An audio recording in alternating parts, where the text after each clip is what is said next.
question marks behind it. How important was it to get Mike Weber? All those things are extremely important. You know, you need a running back in a class every single year, and you know, when you have such a talented group of backs, it makes it tougher and tougher for you every year to get the top quality guy. You know, but you got to let them know that, you know, when you sit there and you ask the one question to all these guys, if they're competitive enough, what is it that you want to do after college?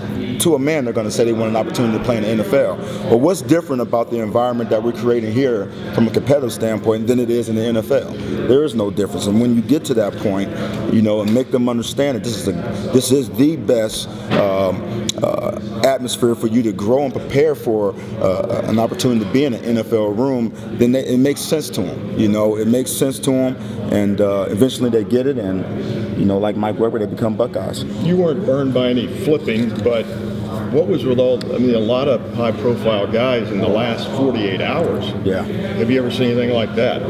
Yeah, you know, I did used to coach in that SEC conference down there. We experienced that quite a bit, you know, but again, you're dealing with fragile, you know, people in their most emotional state, making an incredible decision, and all they're trying to do is get the best out of what they can get out of the decision. So, you know, I don't know if you had an opportunity to pick, you know, a certain kind of car compared to an upgrade in the car. It's going to be about what fits you the best, right? You know, and sometimes it's hard to figure that out, and I give them all the credit in the world for making a tough decision like that. Going off of that, when you said what fits you best, you kind of had that trio of running backs there, like Damian Harris, LJ Scott, Mike Weber. In the end, they're still, considering Ohio State taking a look at it, what set Mike, not to disparage anybody else, what set Mike Weber apart as your guy?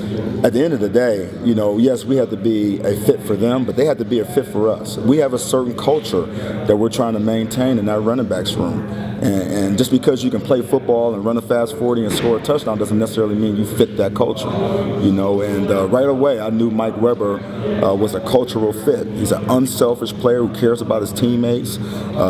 He plays with unbelievable toughness and passion.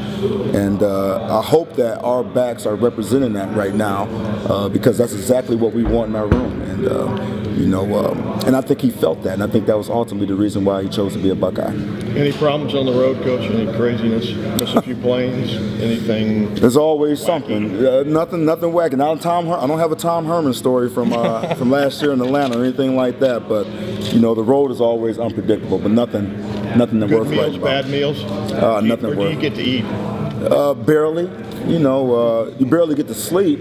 That's one thing I will tell you. And you're in a different bed every night, but nothing out the norm. And the phone is right here. The phone stays right there. Yes. Stan, it wasn't just Mike that had, you know, some recruiting battles with the new staff for your rival.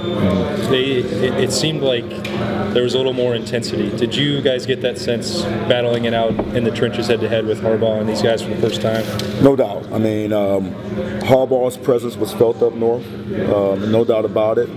He went in there guns a-blazing, trying to get the best player in his state, which he should, you know. And you know, at the end of the day, it's about developing relationships, and you know, when you're late in the game, you know, unfortunately with transition, that happens all the time.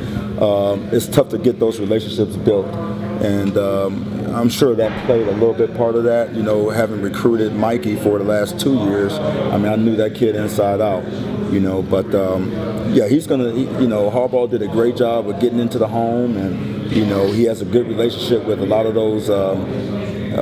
Some of those coaches in Detroit that played with him while he was a student at the team up north. But you know, it's about developing relationships. It's about cultural fit. And at the end of the day, I think all those kids will pick that over just you know, the state of where they're from.